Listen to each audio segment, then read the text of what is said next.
What's up, everybody? Ravenar here. Today we're going to talk about the most recent Heroes of the Storm patch, the August 20th patch that just dropped today. Like always, I do want to encourage you guys to feel free to skip through this guide to whatever hero you would like to hear about, as well as reminding you guys that I do stream on Twitch, and I'm going to post a link to that down below in the description. And lastly, make sure that you guys do comment, like, and check out my other videos as well on my channel. We do have a lot of other content on this channel as well. But without any further ado, let's just go ahead and hop into these patch notes. So we're going to start with Stitches, who just recently got a bit of a buff from the last patch. This patch is just giving him a slight nerf, a 40 HP nerf, which is pretty unsubstantial in my opinion, a nerf to his regeneration, and a nerf to his trait as well. Overall, these aren't actually going to be that impactful. They are obviously a nerf, but I feel like Stitches is still going to be pretty strong off of those.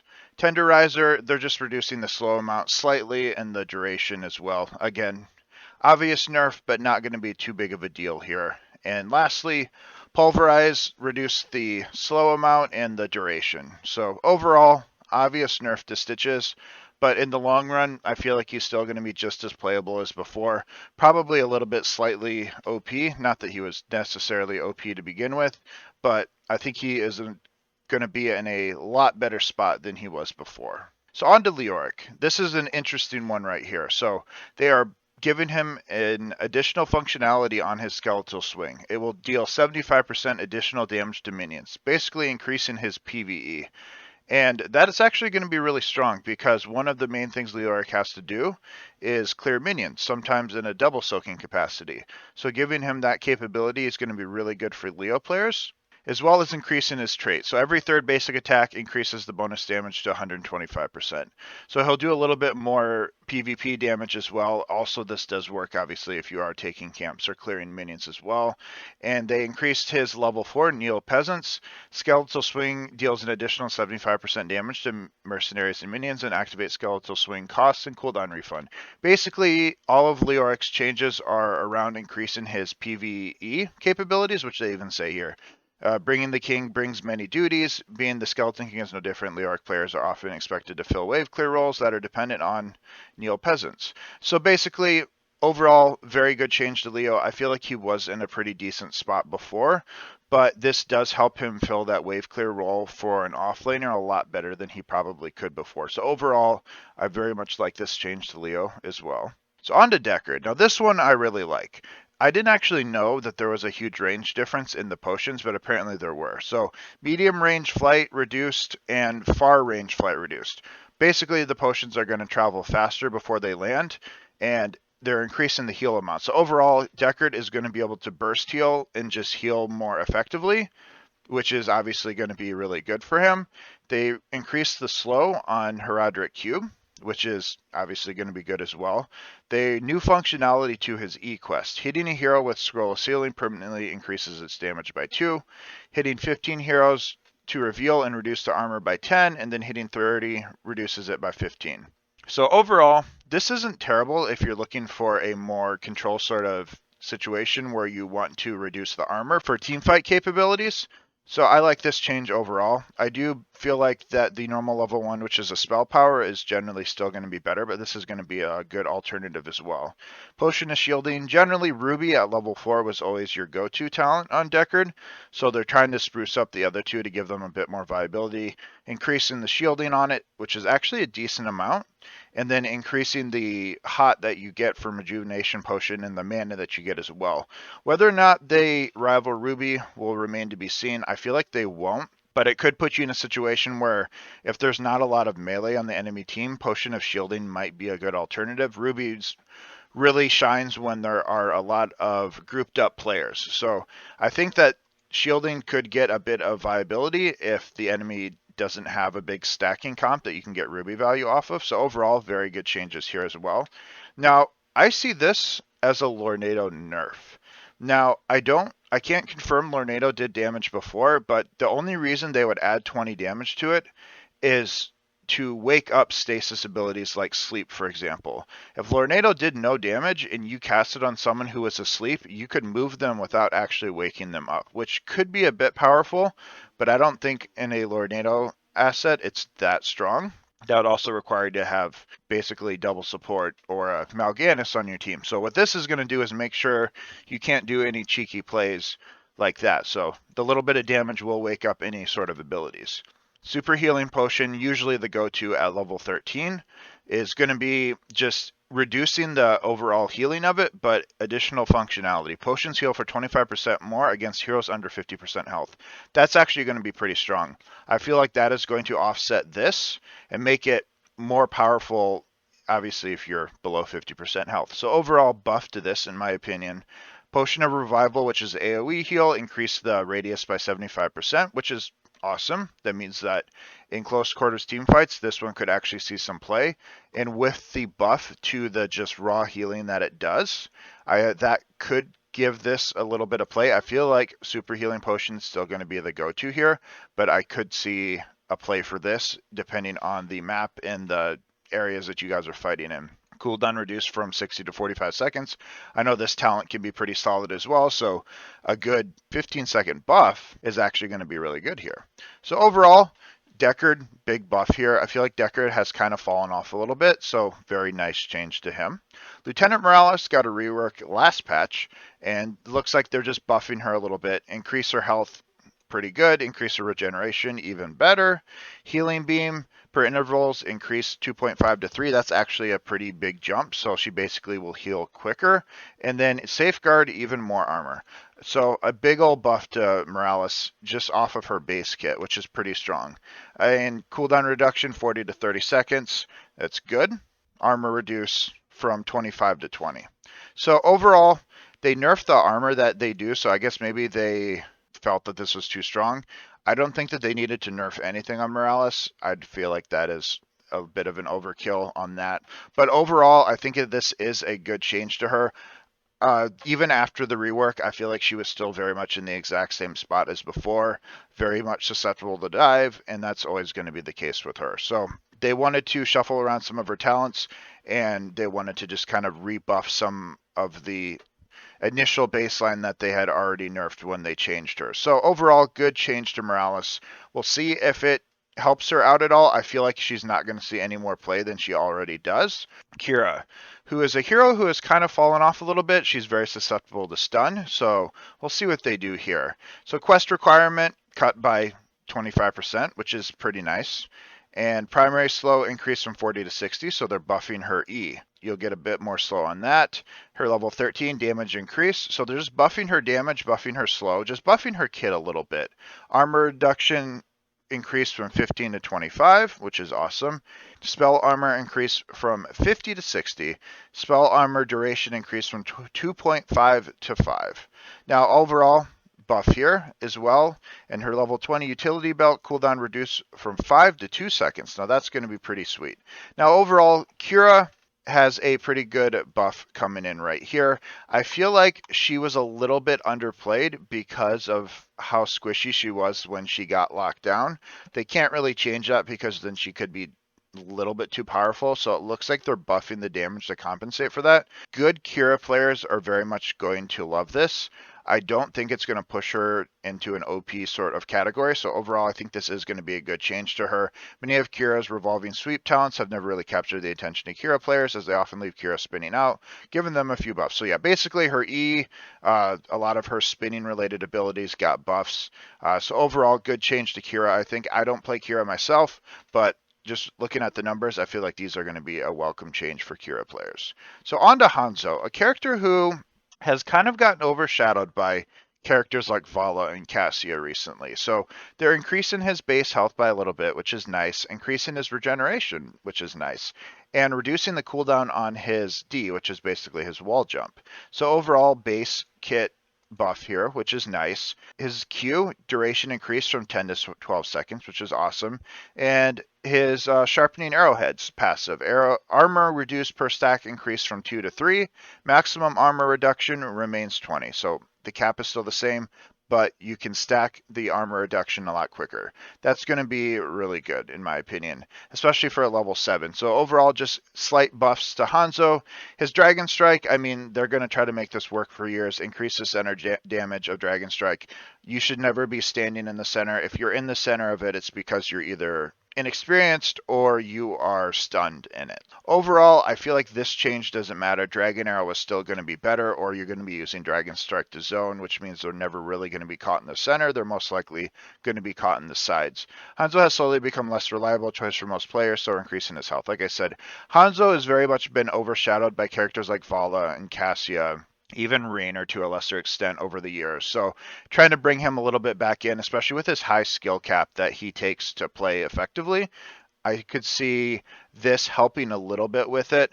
A little bit more health does let him be a little bit safer to play, but we'll have to see if it really does change anything. He is still going to very much be skill dependent, but overall buff to Hanzo, and from a character that you don't see as much anymore, it's a very nice change to see.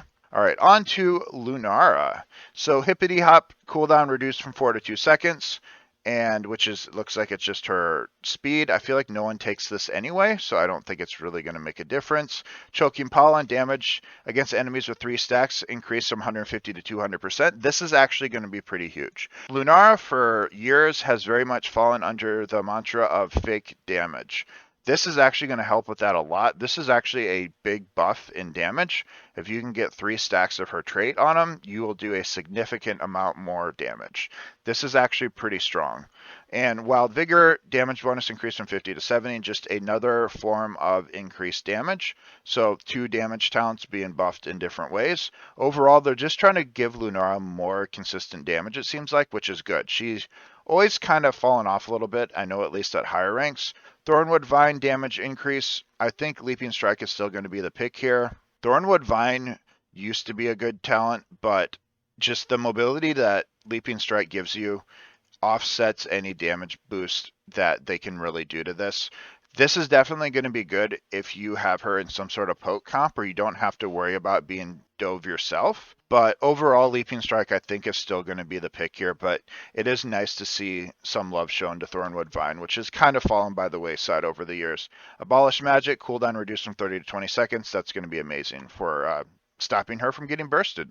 Lumara has been doing some weeding, and now some of her lesser pick talents have begun to bloom. All right, hey, let's see.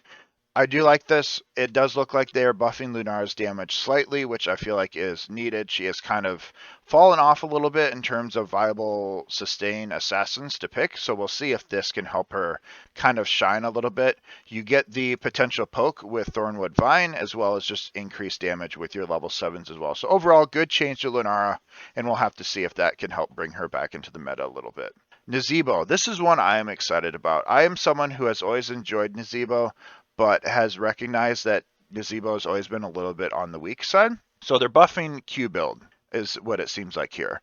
Cooldown decreased from 9 to 8 seconds, mana cost reduced. So basically, cast more Qs. Widowmaker, which is your Q quest, new functionality. Enemies hit by Corpse Spider Jar are slowed for 30 seconds, which makes the spiders easier to hit you. Reward after attacking heroes 100 times, Corpse Spiders deal 30% more damage and last for an additional second. I love this. So Spider build has always kind of been maybe the solo lane build, not that you should be picking Naz for solo lane, but has always been kind of a single target build, which could very much see some play in certain comps. So I very much like this change. The slow on this makes it a lot easier to stack your spider quests 100 times because they won't be able to run away from it as easily as they used to be able to. So overall, very good change here. Pandemic. Additional functionality, after hitting 80 heroes with Plague of Toads, it reduces the damage of heroes by 5, stacking up to 25 times. So this is going to be your Toad quest. Overall, once you get it stacked, it apparently will reduce the hero damage hit. This is a bit of a wonky talent in my opinion. I think it's good if you can land Toad stacks, but you're not casting Toads to reduce damage, you're casting them to do damage. This is going to be more of a bonus than something that you really plan for, I think. I think this is more a bonus than anything else. You're definitely going to be casting your Toads to do the damage and not to try to defend yourself. They're going to have the same effect, but it is kind of a weird place to put it in. But I do like that they are doing stuff to it. Good change to both Spider and Toad build. Blood Ritual. Additional functionality. Takedowns grant 5 stacks of Voodoo Ritual. Now, this is going to be good. 5 stacks, not really that much. What this is going to do is let you stack it off of other things than just minions. I feel like 5 stacks is too low.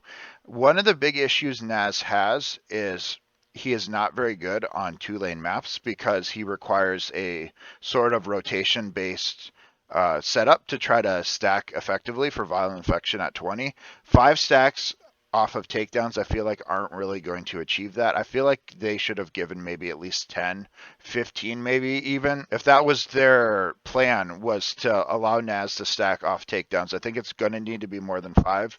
I think this is good, but I feel like it needs to be more than 5. So I don't think that this is really going to be that much better than it was before. All right, so level 7, new functionality on Q. Corpse Spider spawn an additional spider. If Spider Jar hits only one target, spawn an additional spider. Good here. I'm curious if this stacks with the normal Q quest. I don't think that they changed it, which gives you additional spiders when it gets completed, I believe. Correct me if I'm wrong in the comments. I don't remember if the baseline Q quest gives more spiders. Do you get more than 5 spiders with this? Is going to be interesting. If you end up with more than 5 spiders, this is going to be an amazing talent. If you could end up with 6, 7 spiders, I'm not exactly sure how this works just reading it. I won't really know till I get in there. But if you can end up with 6 or 7 spiders, that's actually going to be huge for a single target Nazeebo build. So I'm very excited to see what this talent does. And I'm very excited to try spider build the more I'm reading these. So Toad, stack duration increased from 1.5 to 2 seconds, max duration increased from 4 to 6. So basically it sounds like this is going to last longer. If you can get these stacks on them, they're going to last longer, is the way I'm reading this, which is pretty huge. Having that damage reduction for 6 seconds is pretty huge, if that is in fact what it does. But we'll have to wait and see. Superstition, which is your little boost that you would do to your spell armor. Heroic basic attacks that cancel the spell armor effect cause corpse spiders to attack the hero. That's pretty cool. Additional functionality. Again, Naz needed some help, so this very much could help with that. Spider colony.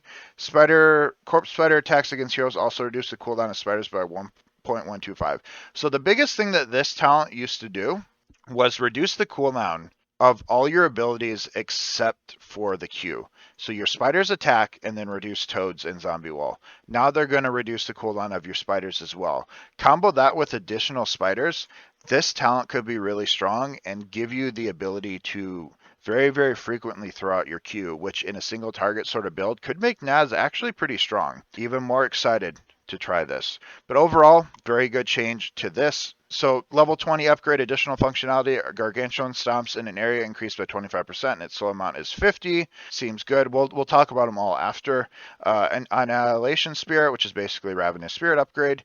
Enemy heroes hit by Ravenous Spirit have their healing reduced by 50% for 1 second. Fury of the Storm removed. No one played that anyway. And new one, consume 5 stacks of Voodoo Ritual to become unstoppable. Gain 20 movement speed, 50 armor for 2 seconds. All right, so here's the thing.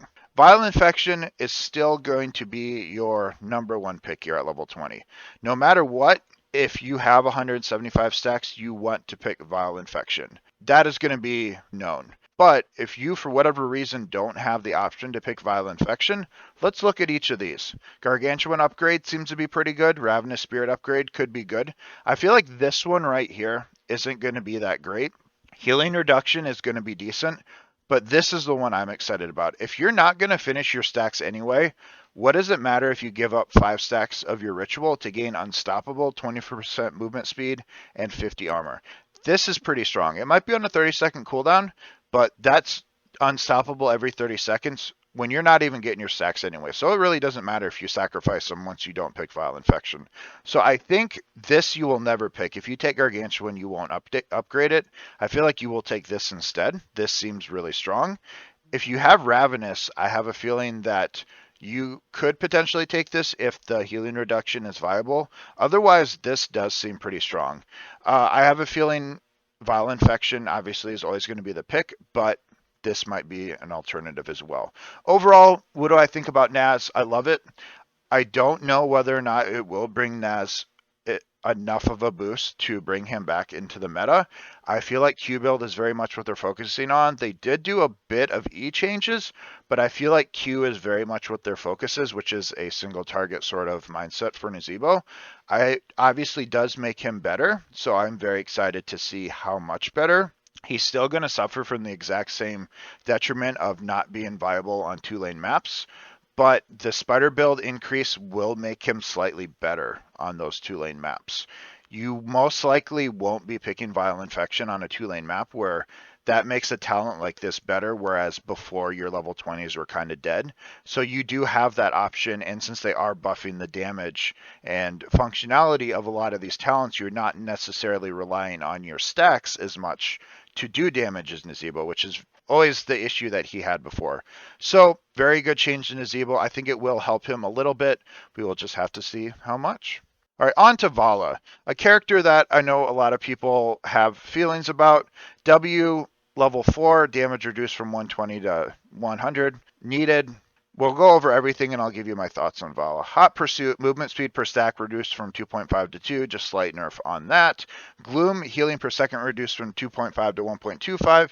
Healing per second now scales with level, and I guess that's part of the trade-off for that. So it sounds like they reduced the healing per second, but it's gonna scale better in theory. So overall, this might cancel out this. Only time will tell if that's the case.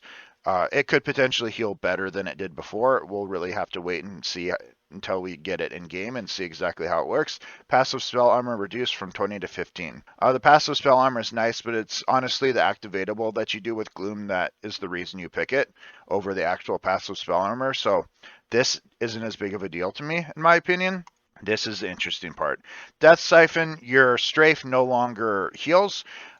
Personal opinion, I'm not a fan of strafe. The functionality that Rain of Vengeance gives you with the stun is generally a lot better. Strafe does not do a whole lot of damage. The only real reason to pick Strafe was because of Death Siphon at 20.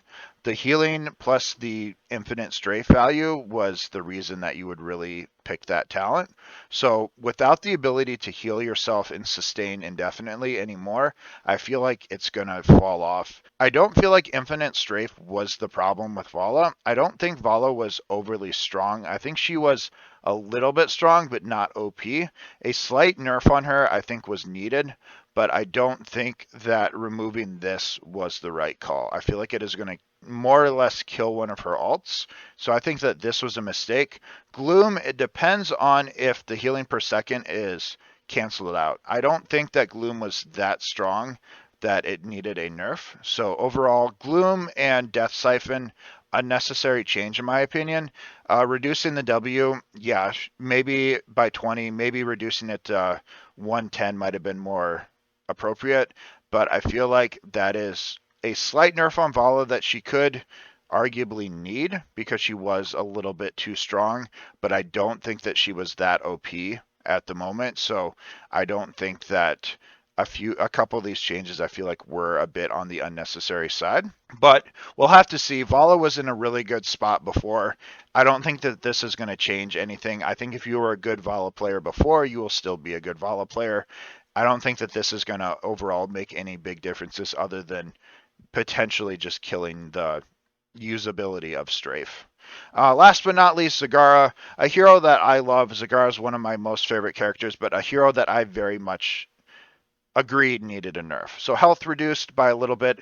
Honestly, don't think that the health needed to be nerfed. Regeneration reduced, also don't believe it was necessary. And basic attack damage nerf. Don't think any of these were actually necessary. The issue that the issue that Zagara had was her Q. So mana cost increased, that is fine. Cooldown increase, that is fine. Damage reduced, that is fine. These, unnecessary in my opinion, could potentially kill Zag for viability. Her Q is what made her strong. So remove functionality no longer increases Banelane damage. That is completely fine. Gain 2 charges of Banelane Barrage, but increases cooldown by 2 seconds. I don't mind this so much. Increasing the cooldown and increasing the cooldown here isn't bad. My fear is that it's going to be overkill. And we'll go to the last one. Damage bonus reduced from 25 to 20. Duration reduced from 3 to 2. This doesn't seem as big of a deal to me, so I'm not really too worried about that. Zagara's Q build needed a nerf. But my fear the whole time was that Zagara was going to get over nerfed and fall back into obscurity like she was before her buff. We'll have to see if I'm wrong. I'm afraid they have over nerfed Q. In my opinion, they have killed Zagara.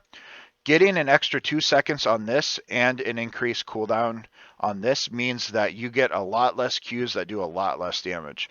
I hope I'm wrong. What their goal is to make Q build not the only build viable, but I feel like if they didn't nerf these, then she might still have a chance to be relevant. She didn't have too much health before. She didn't have too much basic attack damage. She had too much Q damage. So changing these is more understandable than changing these. So overall, I think this is a bad way to change Zagara. I think half of the changes are fine, and the other half are going to be what pushes her back into an unplayable category. I hope I'm wrong, but I am afraid that I will not be wrong. I do believe she needed to be changed. I do believe that her Q needed to be changed, but I don't believe that these needed to be changed. But anyway, we have a couple of bug fixes. Nothing really too substantial here. I don't really follow these too much, but good. Always good to see them fixing bugs. Overall, what do I think about this patch? Now, this patch I think is not a whole lot of heroes in this. They're buffing a couple things. They nerf Stitches a little bit, which is good. I think that this patch is a bit, if I had to rate this patch, I would give it a C. Not a fan of it overall because they made some changes to Valla that I don't think were necessary. They made some changes to Zag that I don't think were necessary. But they did buff Morales. They did buff Deckard. But I feel like they nerfed the OP heroes incorrectly, and that is why I give it a C. Now, Hanzo, bringing back Hanzo, Lunara, and Nazeebo, all of those are potentially good. Qhira, I don't know if really needed a rework. C or a low B is what I would say. C plus B minus is what we're going to say here. I give this patch a C plus or a B minus. I feel like the OP heroes, they changed incorrectly. Only time will tell. But anyway, that is going to be my review on the patch notes. Like I said, feel free to stop by my stream and chit chat about it. But thank you guys for joining me today. Thank you guys for listening. Let me know in the comments what you thought about this video. But most importantly, have a good night, everybody.